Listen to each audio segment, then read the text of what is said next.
This is a Chuki Beat What's up, all you production. good fellow fly guys? You know who it is, the Cat in the Hat, your resident fly guy, your chief architect, Michelangelo of StarArchitects.com, here to help you redesign your frame of mind when it comes to this styling thing.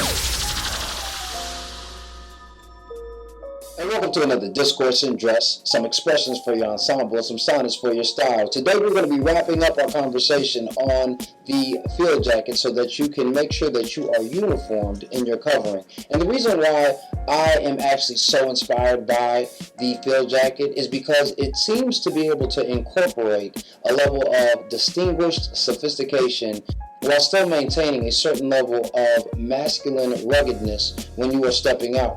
And why do I say this? Well, about 4 years ago, I happened to be on the Sartorialist website and saw this great Italian gentleman in a navy blue double-breasted jacket and a blue turtleneck with a pair of white jeans. Now, that would have been sophisticated and cool enough by itself, but he paired it with this beautiful olive green field jacket.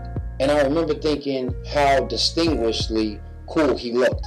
And so, for me, that is the underlying aspect of how we wear our field jackets. And because of that, I think that it can create that same level of distinguishment when you put it on yourself. Now, why do I say that? Well, when we think about the military, we often think about men who are uniformed, disciplined, heroic, protective, assertive, powerful.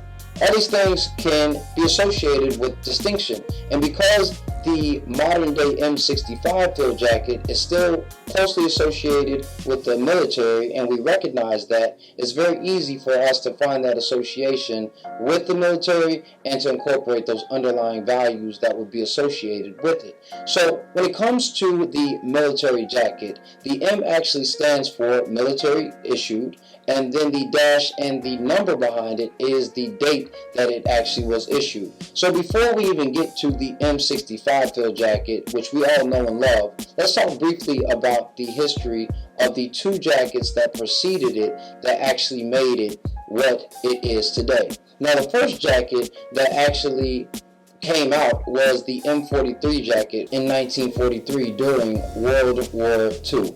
Now, the innovation of the M43 jacket was actually its double layering technique. Now, they used a basic cotton shell, but then they made sure that they lined it with double layering for the elements. The next jacket that was introduced was the M51.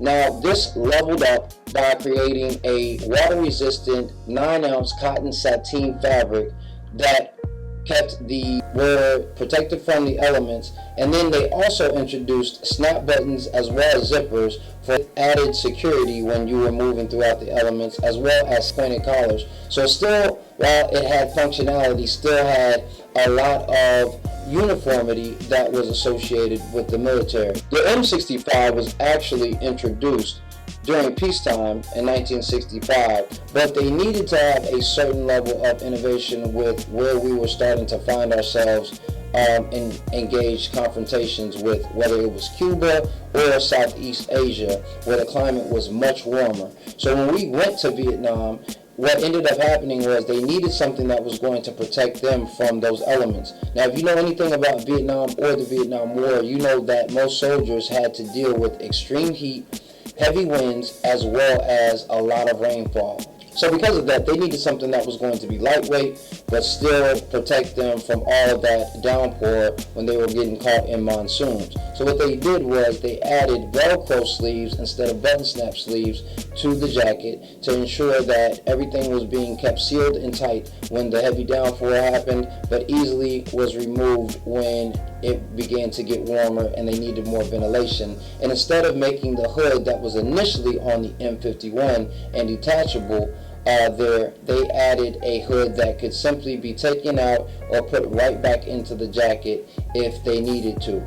Now, that seems like very simple, but all those different types of things potentially saved soldiers' lives. But the M65 field jacket actually came to prominence in 1976 when Robert De Niro wore it in one of his critically acclaimed films, Taxi Driver, and then it became all the rage. So as you can see, all these different types of complexities come together to create a very unique expression that actually sits in a space of its own.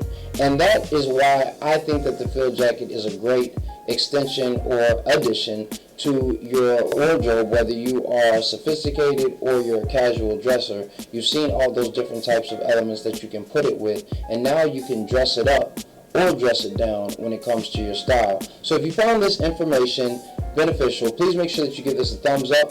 Please make sure that you subscribe. If you're feeling the vibe, I'm here every Monday through Saturday at 6:30 p.m. here to help you redesign your frame of mind when it comes to the styling thing. However, we will be revamping and adjusting some scheduling, so please make sure that you hit that notification bell so that you can make sure that you are getting all of our updates when it comes to our channel. And please make sure that you share this with a friend. You never know, they may need it. As always, y'all, appreciate you for taking the time to redesign your frame of mind when it comes to the styling thing. And please don't ever forget that dress is nothing more than the expression of a man's state of mind, so you should always dress to express. I'll see you next time. Peace.